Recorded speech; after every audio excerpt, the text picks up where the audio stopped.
The chamber fell into stunned silence. In a moment no one expected, the Speaker of the House turned his fury not on the opposition, not on rowdy backbenchers, but on the Prime Minister himself. With the eyes of the nation fixed on Parliament, he accused Keir Starmer of breaking one of the most sacred rules in British politics, the Ministerial Code. His words weren't calm reminders of procedure, they were thunderous, sharp, and devastating. For a Prime Minister who built his brand on integrity and respect for institutions, this was more than a rebuke. It was an earthquake. It began like any other day in Westminster. MPs filed into the chamber expecting the usual debate statements and routine sparring across the benches. But beneath that ordinary surface tension was already building. Hours earlier, the government had unveiled its long-awaited defence strategy, a sweeping announcement touching on war readiness, nuclear risks, and Britain's place in a world of growing threats. The kind of statement that should have been delivered on the floor of Parliament in front of elected representatives, open to scrutiny and questions. Yet when MPs looked at their briefing papers, they saw nothing. No advance notice, no prepared statement, no explanation. Instead, they saw the news splashed across the headlines, handed to journalists before a single word reached the House of Commons. The Prime Minister had chosen to take the stage not in Parliament, but in Glasgow, surrounded by cameras and a carefully selected audience. There, he spoke of Britain's strength, of security in a dangerous world, of Labour's vision for the nation's defence. It was polished, it was dramatic, it was perfectly crafted for the evening news. But it was not Parliament. MPs watched in disbelief as details of the policy filtered through the press, learning secondhand what the Prime Minister had promised the country. For many, it was déjà vu, the very same behaviour Labour had condemned when the Conservatives were in power. The promise of change, of higher standards, of respect for democracy now looked like a hollow slogan. When the Speaker rose from his chair, the atmosphere shifted instantly. The man known for his calm, for his impartial authority, for keeping order with measured tones, was suddenly ablaze with anger. He accused the Prime Minister of disregarding Parliament, of humiliating its role, of trampling on the very rules that bind ministers to accountability. His voice carried not just frustration, but something deeper alarm. This wasn't a slip of etiquette. It was a breach of the code itself, a direct challenge to the principle that Parliament comes first. The Speaker quoted chapter and verse, reminding MPs that major policy announcements must be made in the House before the press. His words were not suggestions, they were warnings, and the chamber knew it. Silence spread like a wave. No jeering from the opposition, no cheering from government benches, just stunned recognition that a red line had been crossed. The Speaker's rebuke wasn't aimed at an ordinary MP. It was fired directly at the Prime Minister, a man who had promised to restore trust in British politics. And in that silence, the danger was clear. This wasn't just about one speech, it was about credibility. If the Prime Minister who built his image on integrity could so easily sidestep the rules, then what else could be sacrificed for control? What else could be bent for the sake of optics? The Speaker's thunderous words forced the entire House to confront that question, and it was a question that hung heavy in the air. The Speaker's fury was not the kind of rebuke that fades quickly. It was the kind that lingers, echoing through Westminster like thunder long after the lightning has struck. His words didn't just target the Prime Minister's actions that morning. They cut into something deeper, the fragile trust between government and Parliament, and the thin thread of credibility on which leaders balance their authority. As the Speaker reminded the chamber, these weren't abstract rules, dusty traditions, or ceremonial niceties.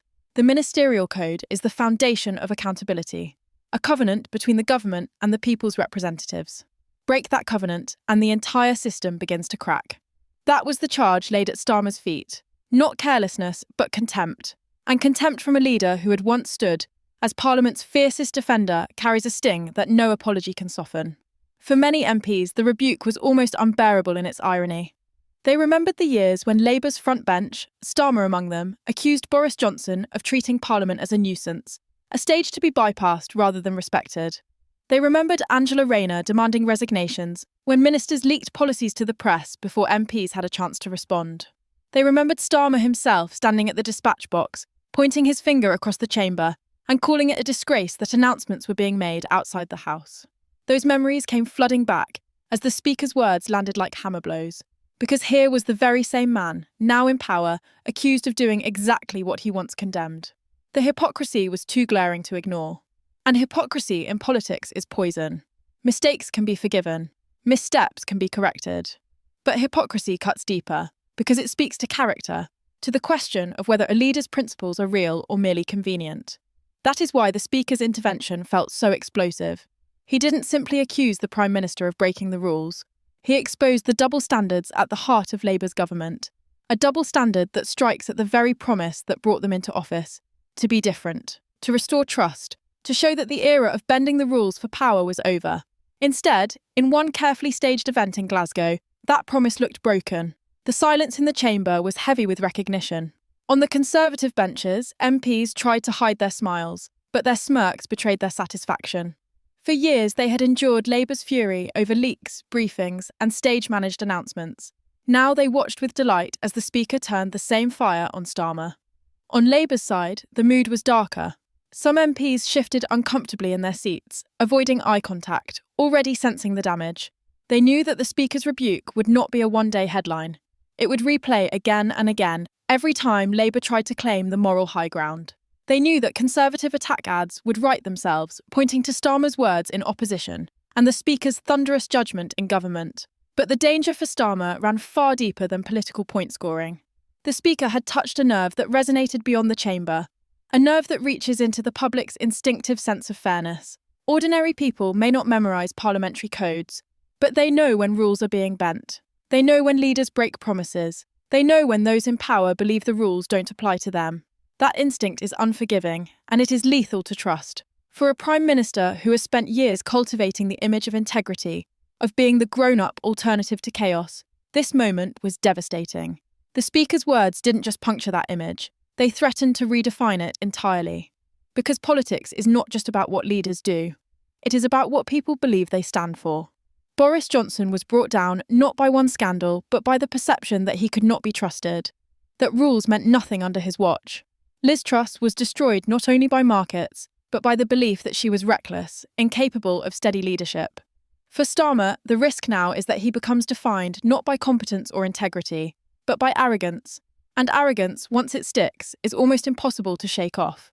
The Speaker's rebuke, immortalised in Hansard, will be quoted in every future debate, replayed in every argument about respect for Parliament, weaponised by every critic who wants to portray Labour as no better than the Conservatives they replaced. And that is why the silence after the Speaker's words was so chilling.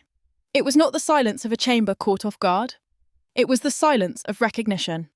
Recognition that a line had been crossed, that the government's credibility had been damaged, that the Prime Minister had stepped onto dangerous ground. It was the silence of MPs who knew that this wasn't just another parliamentary spat, but the kind of moment that lingers, that grows, that becomes a turning point in how a government is seen. For Starmer, the danger is no longer hypothetical. It is real, it is immediate, and it is growing with every passing hour. What made the Speaker's intervention so devastating was not just its force, but its timing. It came at a moment when questions were already swirling about the way Starmer governs. Questions whispered in the corridors of Westminster, murmured in private conversations between restless backbenchers, and hinted at in quiet briefings to the press. For months, MPs had complained that decision-making was becoming more centralised, that announcements were stage-managed for cameras rather than debated in the Commons, that scrutiny was being replaced by control. They saw ministers reading from auto-cues at sleekly produced events, while parliamentary debates grew thinner, emptier, more like rituals than real exchanges. They saw committees being brushed aside, journalists carefully handpicked for questions, and information trickling out through leaks rather than through open statements. The Speaker's rebuke didn't just shine a light on one breach of protocol. It crystallised all those concerns into a single explosive moment. Suddenly, what had been whispers became undeniable. The Prime Minister was not simply cutting corners, he was rewriting the rules in his favour. And in politics, perception is everything. The optics of a Prime Minister in Glasgow, announcing sweeping changes to Britain's defence strategy while Parliament sat in ignorance, were impossible to ignore.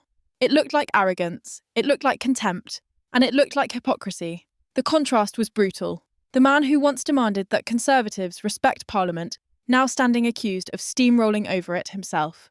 That contrast did more damage than any opposition attack line ever could, because it carried the weight of Starmer's own words turned against him.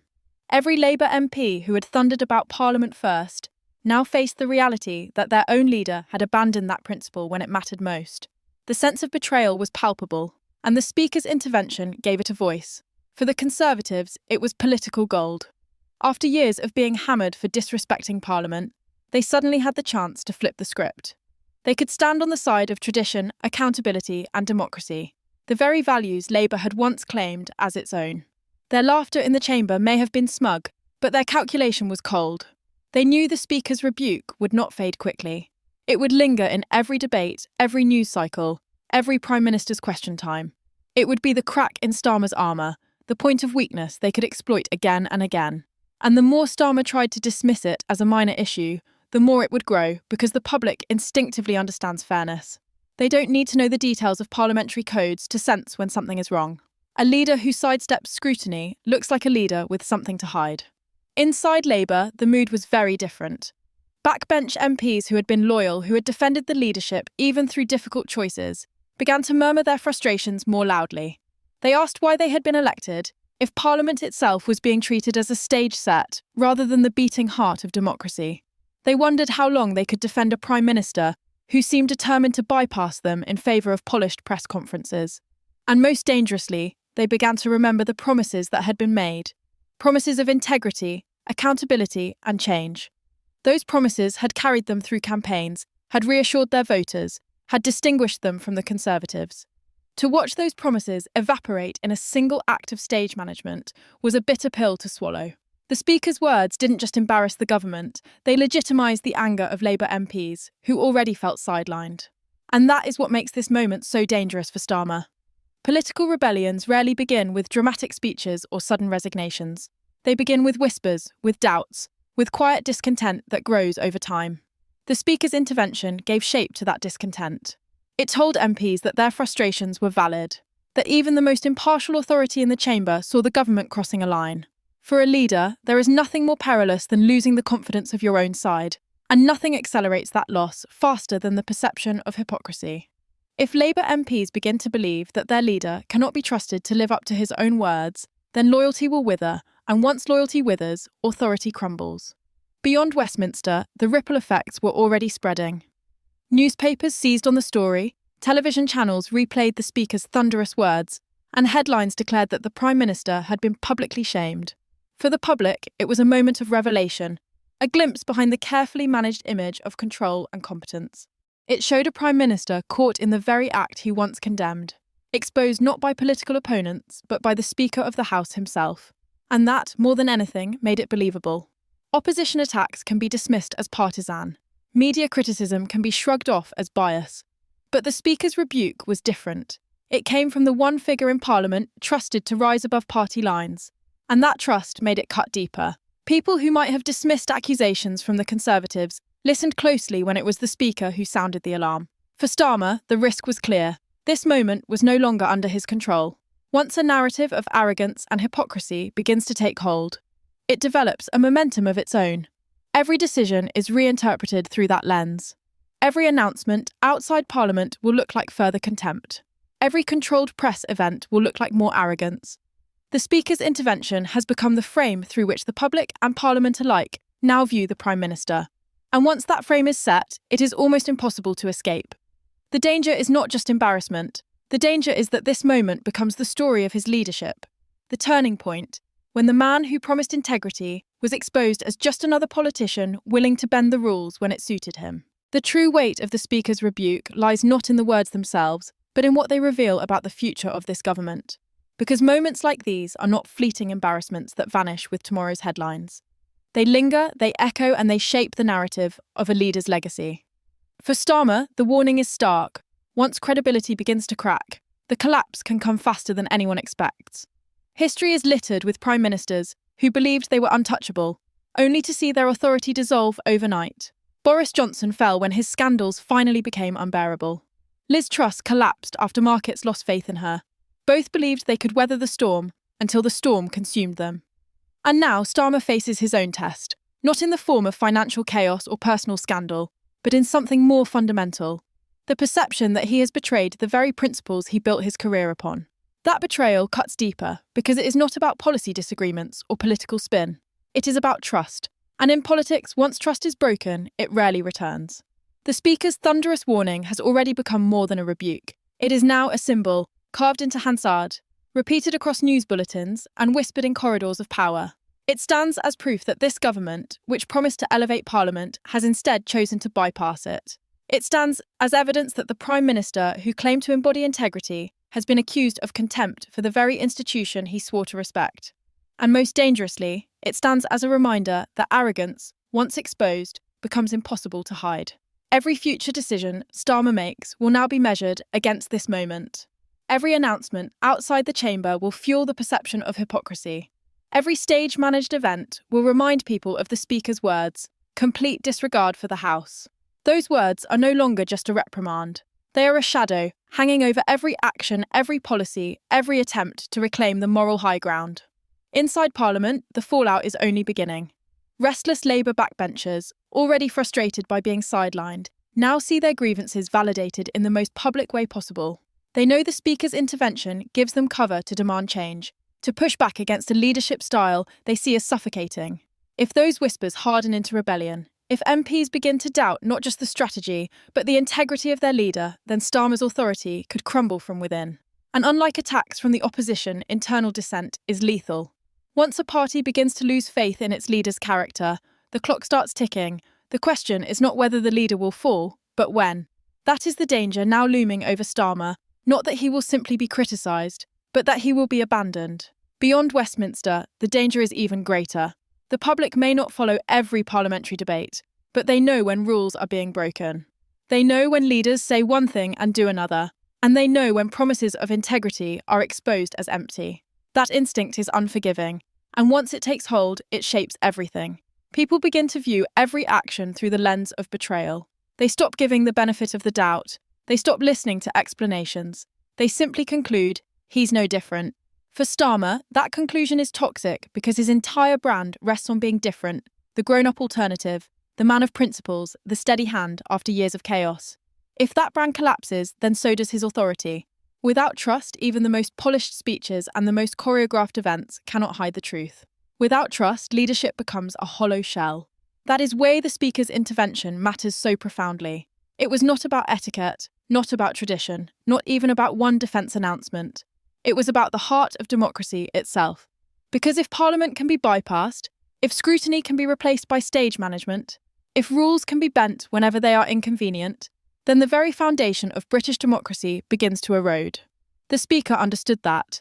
That is why his anger was real, why his words carried the weight of alarm. He was not just defending a set of procedures, he was defending the principle that power must answer to the people's representatives, that no Prime Minister is above the House, that democracy is not a performance for cameras, but a system of accountability. His rebuke was a warning that if this erosion continues, the consequences will reach far beyond one leader or one party. They will strike at the very legitimacy of government itself. And so the question hangs heavy over Westminster tonight. Has Starmer already crossed the line from integrity to arrogance, from respect to contempt? Has the promise of restoring trust in politics already been shattered? The silence that followed the Speaker's rebuke suggests that many MPs fear the answer is yes. And if that perception hardens, if the public comes to believe that Labour is no different from the Conservatives they replaced, then the collapse of credibility may be swift and unstoppable. The Speaker's words were more than thunder in the chamber. They were a crack in the foundation. And unless the Prime Minister can repair that foundation, if it is even possible to repair, then this moment will not be remembered as a single rebuke, but as the beginning of an unravelling, the day Parliament was rocked, and the day a Prime Minister's legitimacy began to slip away.